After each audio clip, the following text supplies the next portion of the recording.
Hey man, you're black. You are too. What the? Not everybody agrees with Joe Rogan, and I'm not saying he's always right. But I like this guy. He's honest. It seems legit. Oh, yeah. Hey gang, what's up? Aaron right here, Canadian Looney. So I'm a big Joe Rogan fan.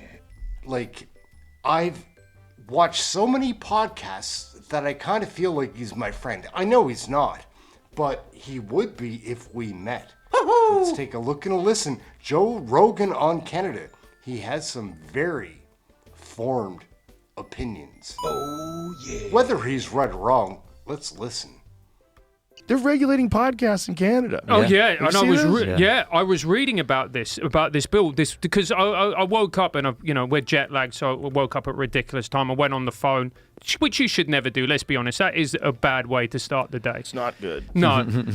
And then I was reading about what they're doing. It's terrifying. So they want to bring in this bill whereby they regulate podcasts. So what they want to do is every podcast streamer or whatever it is platform that makes more than $10 million revenue, not profit, revenue, has to register with the Canadian government. They then want them to hand over information about their content and the people listening to their to their oh my God. to the government. Imagine Trudeau. getting a hold of Alex Jones's email list. Probably a bunch of senators on there. Yeah. Oh yeah, for sure. But I mean, imagine. Yeah. And then The government can get that. they're talking right now about, and maybe we're going to need to fact check this again because I was reading it this morning, but basically they want it to promote Canadian. Something to do with like basically what Canadian greatness, whatever it is, they talk about it, and Indigenous affairs. And you're like, oh, so they're going to say a number of things are un-Canadian, and then you can just silence them. Look what Trudeau did with the truckers. Yeah. Yeah. Terrifying. We just had one of their guys on to talk about it. Not just the truckers, but people who donated to the truckers got their bank accounts closed. Yeah. Yeah. Well, that is wild. Yeah. You got locked out of all of your money because you donated to a cause where you didn't think that people should have to take an experimental vaccine in order to be able to work to drive a truck. But really? Yeah. Really? You think that's okay? Like, that's so not okay. The fact that those people aren't up in arms. The whole country didn't freak out and demand a can change. Like, you can't have, that's dictatorship stuff. That's Right. what that is. It's Banana Republic stuff. We do these calls with our top supporters, and we have some in Canada. We have this lady who's been supporting us for years, and she's always fine. And in the middle of this thing, she was like, "I'm terrified. I'm not going to be able to eat because they're going to shut down my bank account." God. Right? In Canada. It's so crazy that they think they could do that if people disagree with them. Because that's all they're doing. They're just disagreeing. And they're supporting a protest. It should be, and it was a peaceful protest. Those people did it the right way. They just parked their trucks and they didn't block roads off. They didn't do anything fucked up. But if you frame it that these people, which is how they were being framed as racist far right, well, look, you're giving money to a far right racist organization. You're encouraging hate. Well, the government has to step in. We have to step in, and we need to freeze everything because we need to make everything safe. What was this most recent apology because they accidentally awarded a Nazi? Yeah. Like, what happened? I think Zelensky was visiting the Canadian Parliament, and they got some guy who was a Ukrainian, inverted commas, war veteran. Turned out he fought for the bad guys in that one. Oh my God. Yeah.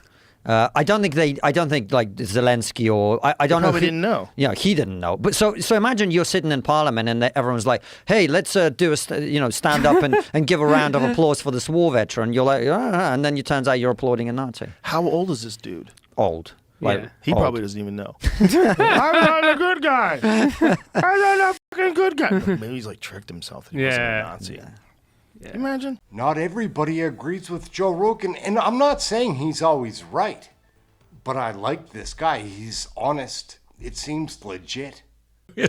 I used to want to live in Canada. I used to love Canada. I love Canada. Hey, don't get me wrong. I love Canada. Canada's a great place to grow up. I thought about living in Vancouver. Yeah, it's beautiful. I was like, I could live in Vancouver. It's beautiful. Like if shit hits the fan in the United States. I always felt like It's a beautiful country. And Canadians are amazing people. They're amazing. Amazing people. I always feel like Canada has 20% less douchebags. That was my feeling. When I used to do shows up there, we would all talk about it. We'd do a gig in Toronto. We'd do a gig in Montreal. Yeah. And we're like, Montreal, Canada is beautiful. the best. The best. I love it up there. Yeah. I love the people. They're friendly and hardworking. Great and place to they're go. peaceful. Smart. And they're smart. And they're educated. Yeah. And it was always fun. I loved it up there. I just love the attitude of the place. I've met so many cool people in Canada. But now, the way Trudeau is running it, it scares the shit out of me. I'm like, you guys are sliding into communism. You're sliding every day. They push a little bit further, a little bit further. Yeah. I mean, if you don't get rid of that guy, if you don't turn that thing around, you're Yeah, look, I've seen a lot of things happen in Canada where, to me, it's government shouldn't run things at all. Like if we can stay away from it. What does that mean? It means like universal health care. So when I grew up, it was good. You could go to any hospital. The doctors were all good. Some of the best doctors in the world. Da, da, da, da. And then because they didn't manage it correctly and it got too big, it got too government. Like 80 cents of every dollar was going to managing it rather than the doctors. So they left. They came down here. There was a big brain drain. And now you can't get a doctor. You have to sign up and wait for 3 years. It's like the NHS in the UK or something. And it just doesn't work because the government's too big. It's just, once you get the government involved, it becomes like a welfare program. You're just paying all kinds of people to work on the thing, but no one's doing the actual thing that they're supposed to work on. Right. The healthcare. Bureaucracy. So it's a problem. Oh, yeah. Man, do they love a good winter sport up there. We And got to become friends with Canada again. We have to, I'm down. this is so Love ridiculous. I can't believe that there's like anti-American and anti-Canadian sentiment going on. It's the dumbest Is there fucking feud. There it is. That's nuts. Look at the water consumption. Is there? That's crazy. Right when I the love on this bathrooms pod where go. if I say something, I got to be ready for you guys to fact check my ass. Jamie's ready. Is there anti-Canadian sentiment? Yeah, there's a lot of idiots that now think that they're our fucking enemy. Okay. That why are we subsidizing Canada? Right. Well, how come they don't have their own military? Well, they don't. So let's just like deal with it as it is. Trudeau is out, right? He's leaving. I Yeah, feel they like got a new guy who's just as bad. Just as bad. Same thing. But they got a new party. 150 people voted. Now they have a new guy running the country. But their whole election system is so different. They don't have like a specific time when they have elections, and so they can call an election, and I think it happens within 3 weeks.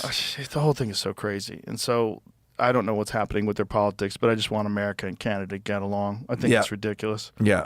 It's a good, as someone who's from Ann Arbor, Michigan, and I don't really think they should be our 51st state. There, I said it. That you said it? It's on record. It would be fun if it happened. It would be fun. I think Greenland's more accessible. Yeah. We could probably buy that. Yeah.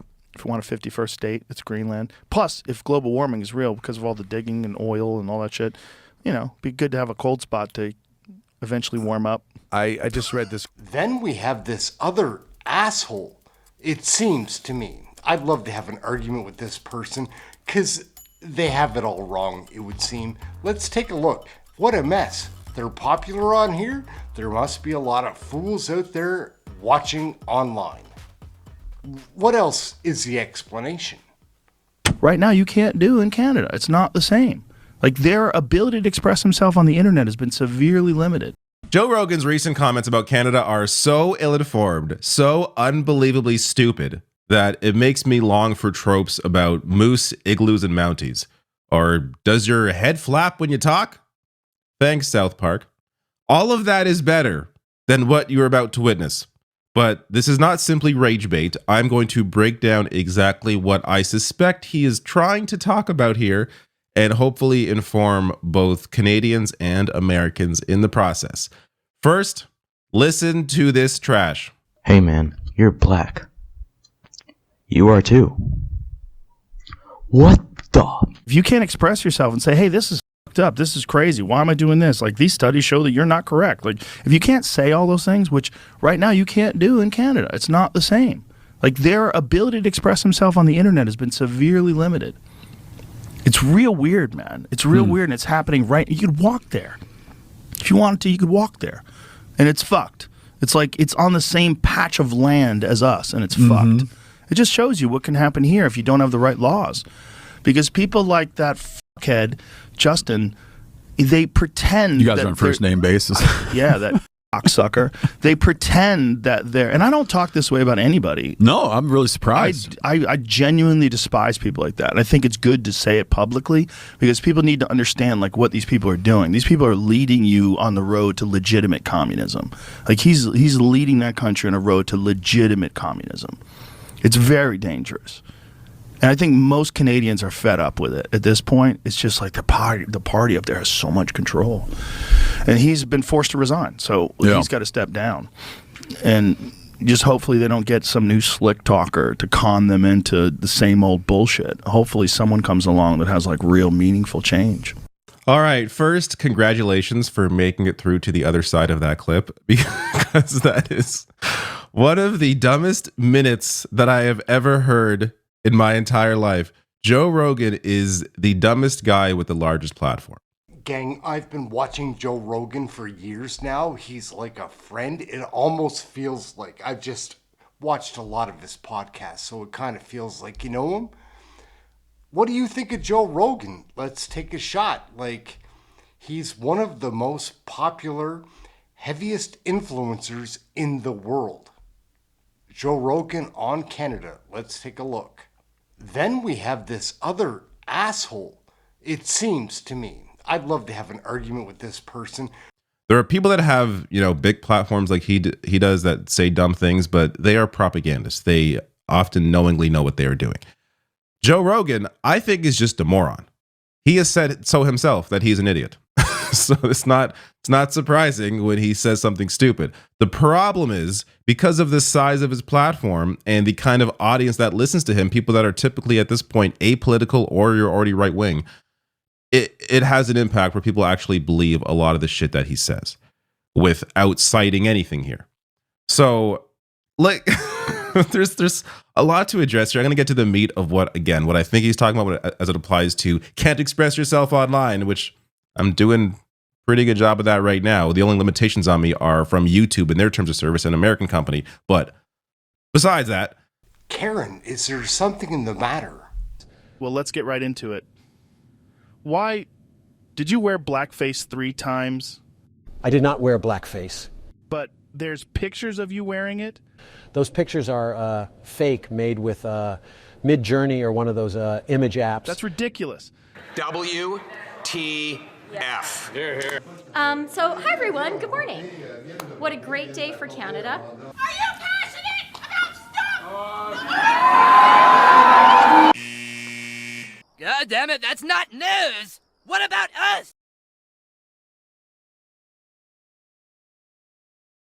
That Pierre and the Conservatives were a shoo-in, that this, like, it was going to be Jordan, the way he described it, he said they were in a... We'll take a peek at that in a moment. ...position where the Liberal Party had a real risk of complete collapse. And then Trump comes along, I'm going to turn it into the 51st state. I was on the phone with him and he was telling me, he's like, I kept calling him Governor Trudeau. Yeah. And he goes, and I was, first of all, I was joking about turning it into a 51st state, but then a lot of people go, it's actually a good idea. I think it might be a good idea. It's so crazy.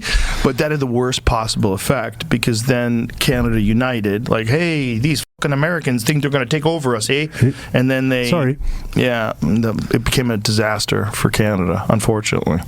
Because if he didn't say that, Pierre would have probably won. I think, is this guy worse than Trudeau? Is that possible? That's what Jordan believes. Really? Jordan believes he's worse than Trudeau. Jordan thinks he... We will check that out here in a moment. Embodies all the worst aspects of the World Economic Forum, young global leaders' mentality of control, and some of the things that he said about every decision will be made with climate change in mind, like that kind of talk. This idea of climate change, yes, sure, we should definitely clean up the environment, of course, but understand that there's no thing they do ever that's completely benevolent. It's not happening. No. Everything they do is about power and money. And so if they're pushing global health or if they're pushing climate control or climate change. It is about power and money. It's a restriction of rights coming for sure. And they just do it in a way where it's kind of undeniable because the future of our world, the future of your children. Meanwhile, Canada's just pumping coal. Fucking semi on the highway, just blah, blah. They just making coal power plants. They're like, look at these idiots. We are just going to make as much electricity as possible because we're in a technology AI race with these assholes. And then they found out that China has been sneaking in. Okay, they're getting off topic here. Let's check out Jordan Peterson. Hey, that's something everyone can enjoy. One of the things that worries me about Canada at the moment, I know when we talked a couple of weeks ago, I expressed my concern about what was happening in Canada. Doesn't look good. Well, I read Carney's book, Values. I read it twice, and I understood it. And Carney says in that book, he says he's an advocate of centralized planning, ESG. He was a huge ESG advocate. He organized many large corporations to go down this central planning governance route because the market wasn't pricing everything properly, and so central planners had to step in, and BlackRock and Vanguard and places like that were big parts of that. Don't know if they were directly affected by Carney, but it's the same thing, and they've stepped away from that, and he's a big DEI advocate. And he's also a net zero advocate. And Carney says in his book, this is a good example of this, and I think also a good example of this kind of narcissism that we talked about earlier. Every single financial decision that every individual or organization makes has to prioritize decarbonization above all else. Or else. And there will be many, he doesn't say casualties, but he implies that. There'll be many who pay a price along the way, but it's necessary, because you can't make an omelet without breaking a few eggs. And then he says 75% of the world's fossil fuels have to stay in the ground. And this is who Canadians are seriously thinking about electing, right? Why does he say the fossil fuels have to stay in the ground? Too much carbon. The real problem with that is the same problem with the COVID narrative, is that they don't allow any dissent. They don't allow any data that conflicts with the narrative. And they don't want to look at any possible, both of them are complicated. They're not similar in a lot, but there are because they're top-down tyrannical tools. Using fear and compulsion. Yeah. So they did, during the COVID times, nobody wanted to look at any alternative treatments. They didn't want to look at health, metabolic health. They didn't want to look at any factors other than vaccination and compliance.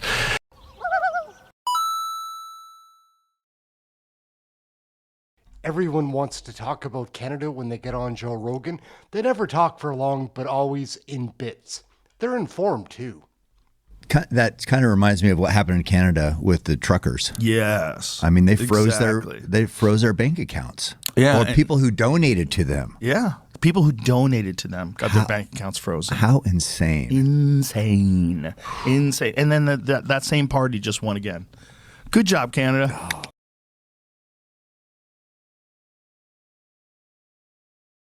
Hi everyone, good morning. What a great day for Canada.